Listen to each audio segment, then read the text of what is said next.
Beneath the marble courtyards and Renaissance domes of Vatican City lies a place few will ever see. A place often described in whispers. The Vatican Apostolic Archive. For centuries, it was known to the world as the Secret Archive, a phrase powerful enough to fuel imagination on its own. But the story begins not with conspiracy, but with control. In 1612, Pope Paul V formally separated the Church's central records from the Vatican Library. The decision was strategic. Europe was unstable. Religious conflicts divided nations. Diplomacy was delicate, and power depended on information. The papacy needed a centralized, protected archive, one that preserved treaties, correspondence, political negotiations, and internal church decisions under direct papal authority. The Latin word secretum did not mean hidden from the world. It meant private, the personal archive of the Pope. Over time, however, private evolved in the public imagination into something far more mysterious. Today, the archive stretches across more than 80 kilometers of shelving. Its documents date back to at least the 8th century. Within those walls rest papal bulls sealed in wax, medieval maps, diplomatic letters exchanged between monarchs, and records of trials that shaped the course of history. Among them, the original documentation from the trial of Galileo Galilei, a letter written by Mary, Queen of Scots, as she awaited execution. Extensive wartime correspondence from the Second World War. These are not legends. They are preserved fragments of power, faith, fear, and politics, written in ink that has survived centuries. And yet, almost no one can see them. The archive is not open to tourists. It is not a museum. It is a research institution of the highest level. Access is restricted to qualified scholars.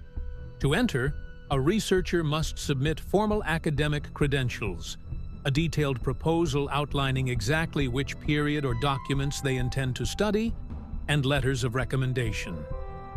Approval is selective.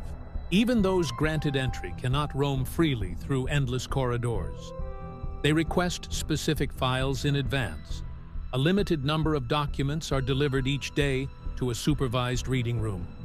The shelves themselves remain closed to visitors. It is discipline, not spectacle. But what about the Pope? Since the archive is technically the personal archive of the Bishop of Rome, ultimate authority rests with him. In theory, the Pope can access any document within it. In practice, however, the archive operates through established procedures. Professional archivists manage requests. Materials are cataloged, preserved, and distributed systematically. Even papal access follows administrative order. Modern diplomatic files, especially from recent decades, are handled with additional discretion. The archive is not chaos behind locked doors. It is a meticulously organized memory system. And someone must care for that memory. The Vatican Apostolic Archive is maintained by trained archivists, both clergy and lay specialists, along with historians, conservators, and restoration experts. Fragile parchment is stabilized. Fading ink is preserved. Temperature and humidity are constantly monitored to prevent decay. Documents are cleaned, repaired, digitized. This is not a forgotten vault covered in dust. It is a living organism of preservation.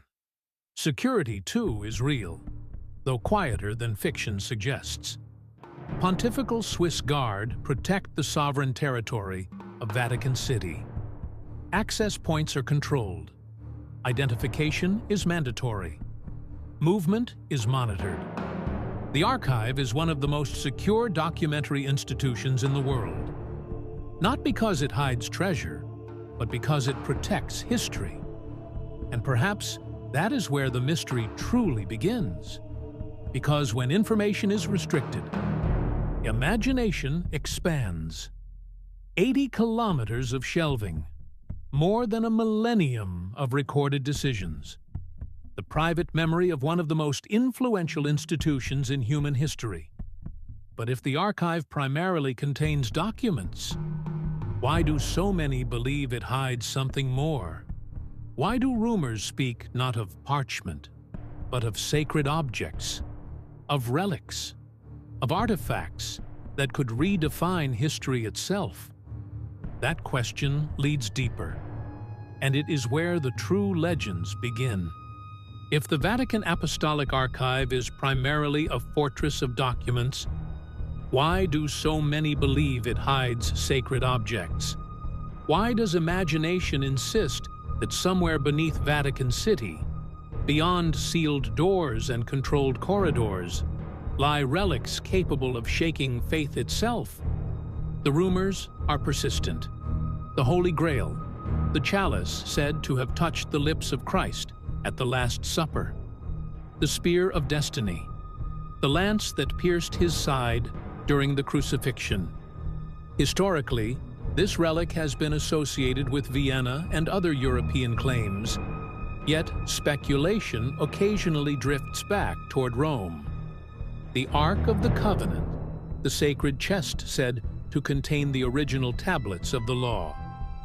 Tradition most strongly connects it to Ethiopia, yet in conspiracy circles, it is often imagined beneath Vatican protection.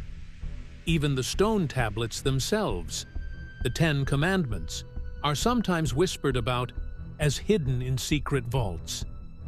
There is no verified evidence that these artifacts are stored within the Vatican Apostolic Archive. In fact, historically speaking, the archive is a documentary institution. It preserves written memory, not treasure chambers of gold and stone. And yet, the myths refuse to fade. Part of this comes from misunderstanding. The archive does contain physical objects, but not in the way legend imagines. It houses sealed parchment scrolls tied with silk cords, wax seals pressed by medieval popes, hand-drawn maps outlining borders that no longer exist, illuminated manuscripts decorated in gold leaf, registries recording decisions that altered empires. These are artifacts of ink and authority. But there is more. Some speculate about lost Gospels, texts attributed to figures like Thomas or Mary Magdalene, believed by some to contain alternative accounts of early Christianity. Others speak of suppressed theological debates, hidden doctrinal conflicts, or writings too controversial for their time. Again, no credible evidence supports the idea that explosive secret scriptures are concealed in hidden chambers. Many apocryphal texts are already known, studied, and published by scholars worldwide. Yet imagination thrives where access is limited. And then there is one of the most unusual legends of all, the so-called chronovisor, a device allegedly created in the 20th century, rumored to allow its operator to witness scenes from the past, even the crucifixion of Christ. According to the story, the machine was dismantled and hidden within Vatican control. There is no reliable documentation proving such a device ever existed. But stories like this endure because they speak to something deeper than fact. They speak to the human fear that knowledge is being withheld. For centuries, the Catholic Church stood at the center of political and spiritual authority. It crowned kings, negotiated treaties, judged heresy, influenced science. When an institution shapes history at that scale, people begin to wonder what else it knows. Combine that with the former name, Secret Archive, and the mystique becomes almost inevitable. But here is the quieter truth. The true power of the Vatican Apostolic Archive is not in a golden chalice or a lost ark. It is in documentation. It is in letters written by rulers moments before execution. It is in trial transcripts where science and doctrine collided. It is in diplomatic exchanges that prevented wars or failed to.